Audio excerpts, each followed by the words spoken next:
پہاڑی زبان میں اپڈیٹ سنیے۔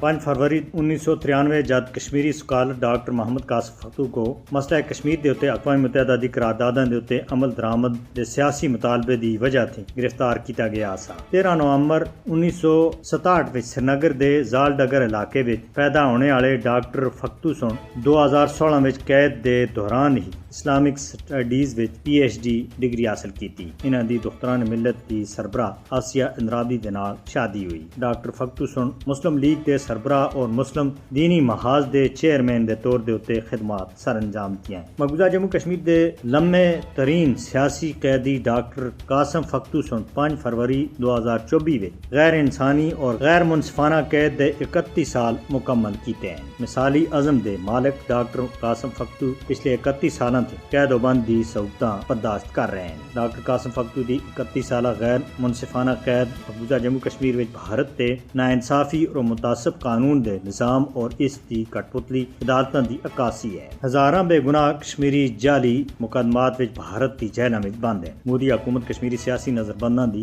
بلا جواز قید وچ اور زیادہ آبادہ کرنے دے واسطے بدنام زمانہ قوانین دا بے دریغ استعمال کر رہی ہے۔ کشمیری عوام کو انہاں دے سیاسی نظریات دی بنیاد دے اوتے قید کرنا مودی دی انتہا پسندانہ ذہنیت کی حقیقی عکاسی ہے۔ کشمیری سیاسی نظربنداں کو انہاں دے سیاسی عقائد دی بنیاد دے اوتے بھارتی جیلاں وچ ظالمانہ تشدد دا نشانہ بنایا جاندا ہے۔ بھارتی حکومت مقبوضہ جموں کشمیر دے اوتے اس تے غیر قانونی اور ناجائز قبضے کو چیلنج کرنے دی وجہ تے قید حریت رہنماواں کارکناں اور عام نوجوانوں کو انتقام دا نشانہ بنا رہی ہے۔ کشمیری سیاسی نظربندوں کو جدوجہد آزادی تھے دستبردار کرنے دے واسطے بدترین تشدد کا نشانہ بنایا جاتا ہے، مگر بھارت کو بار بار ذلت اور رسوائی کا سامنا کرنا پی رہا ہے۔ بھارت نظربندوں دے حقوق کے متعلق جنیوا کنونشن دی کھلم کھلی خلاف ورزی کر رہا ہے۔ عالمی برادری ڈاکٹر قاسم فقتو اور دوئے زیر حراست کشمیری سیاسی نظربندوں دی رہائی یقینی بنانے وچ بھارت اتے دباؤ بانے دے واسطے مداخلت کرے۔ دنیا بھارتی جیلاں وچ قید کشمیری سیاسی نظربندوں دی بازیابی دے واسطے اگے آئے۔